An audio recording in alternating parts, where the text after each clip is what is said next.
So we have a new warning here in the United States, and this warning actually pertains to April 8th, 2024. I want to explain what's happening on April 8th, but why we are now being told the National Guard is being called in. We are being told many states should prepare now and prepare ahead of time and buy food for potentially 2 to 3 weeks. And we are being told that things could actually go from bad to worse as certain states may lose power. So I'm going to break down what's going on, why April 8th is the day, and experts say that we need to be prepared. So I'll break that down in just a moment. All I ask is one thing. It takes 2 seconds. Go ahead, hit that like button if you enjoy these daily updates. And now let's begin.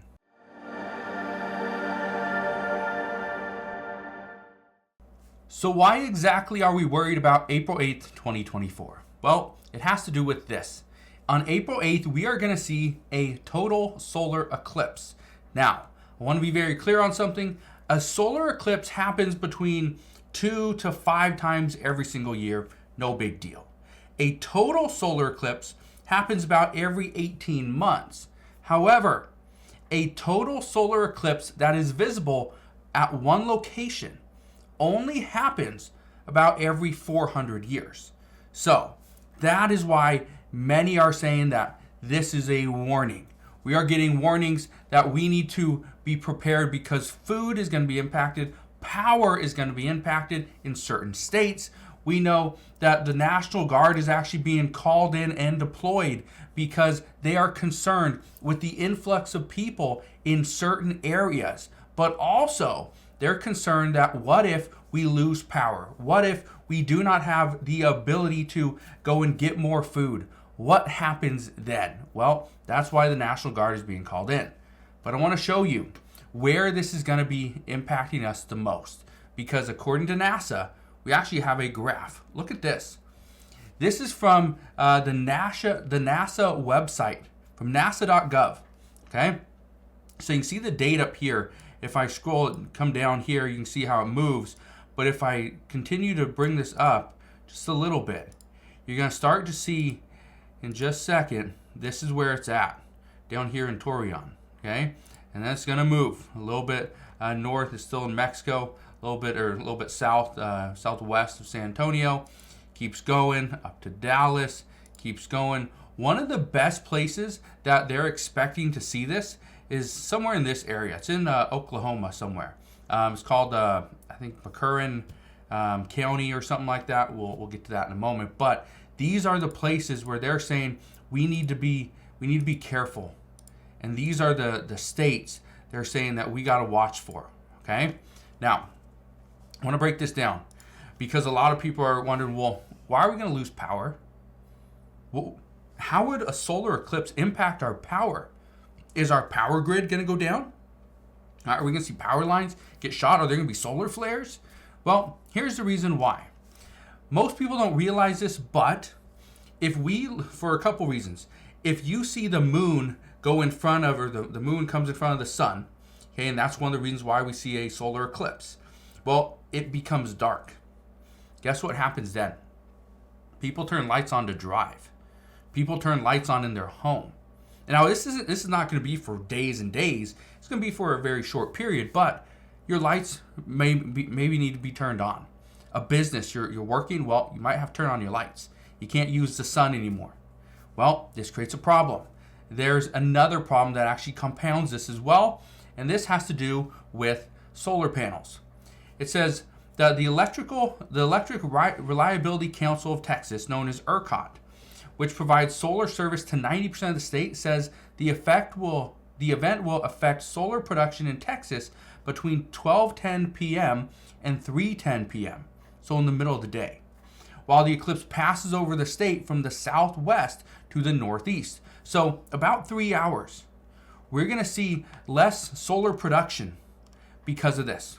It also goes on to say, ERCOT is working on forecasting models to reflect solar generation on the grid during the eclipse. It says ERCOT does not expect any grid reliability concerns during the eclipse. ERCOT will use all available tools to maintain grid reliability and will continue to monitor conditions and keep the public informed through our communications channels. Now, be very clear here. They don't expect there to be reliability concerns during the eclipse. There could be some following. That is what they're saying.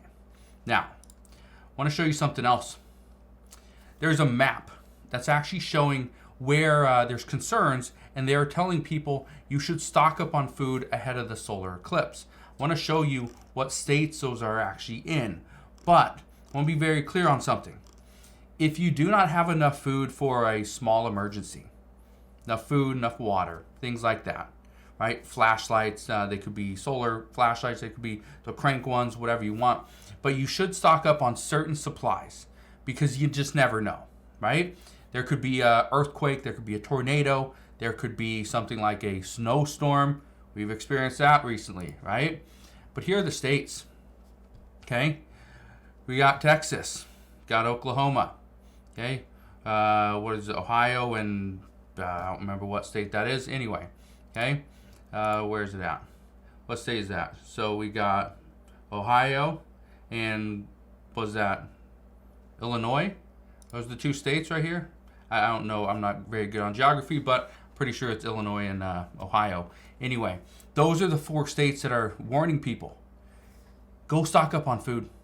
We have mayors and we have governors telling us to be prepared for this event on April 8th. Now, let's talk about the National Guard here. Why is the National Guard going to be deployed for a solar eclipse? Well, the number one reason is because they are going to be, at this time, there's some speculation that certain mayors, certain governors are actually going to call for a state of the emergency, okay? And a state of emergency because there's going to be a massive influx of people coming into their state, into their cities. And this could actually disrupt just the local economy. So in order to keep things flowing, in order to keep people from potential rioting, if one person is parked in front of somebody else and they're trying to all see the solar eclipse, well, this could get a little bit out of hand. So the expectation, just to give you an idea, is that right now we are expecting 100,000 people just to make their way into it's McCurtain County, okay? So it's right here. McCurtain County contains the city of Idabel, whatever, which NASA has predicted to be among the 13 best spots in the country to see the total eclipse when it occurs. The total eclipse, when the sun is completely shrouded by the moon, is due to begin at 1:45 p.m.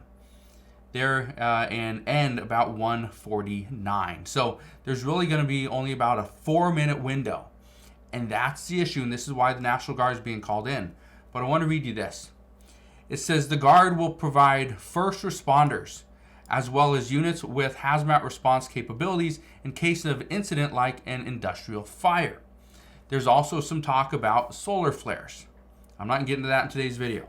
But it says Lieutenant Colonel Jabon Fleury, commander of the 63rd Civil Support Team, said, this influx of visitors has the potential to overtax local resources, and thanks to the training and experience of guardsmen have working alongside local agencies all across Oklahoma, the CST is likely, and that's the Civil Support Team, is uniquely qualified to support our fellow Oklahomans. So that was his statement.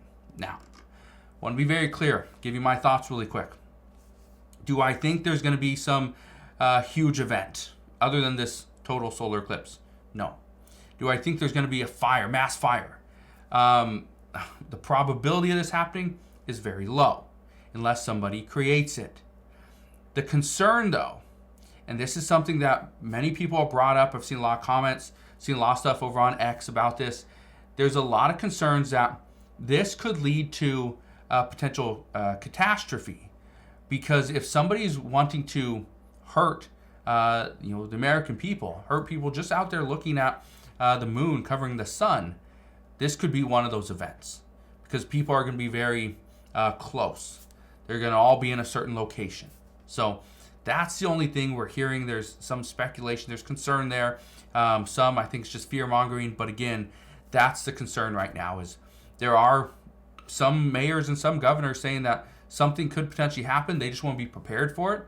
That's the reason the National Guard is being called in. So just understand that's what's happening. There are some warnings here, but in the end, everything will likely be just fine. So that's my take on it. Again, if you guys are in the area and you're going to be able to see this total solar eclipse, great. If not, and you want to go travel, you can do that as well. They're just warning to be careful. There will probably be a lot of traffic. There'll be a lot of tourists, and just be prepared for that. So that's my take on it, but that is what we know as of today. So again, thank you guys for watching. Consider subscribing. I'll see you guys on the next one.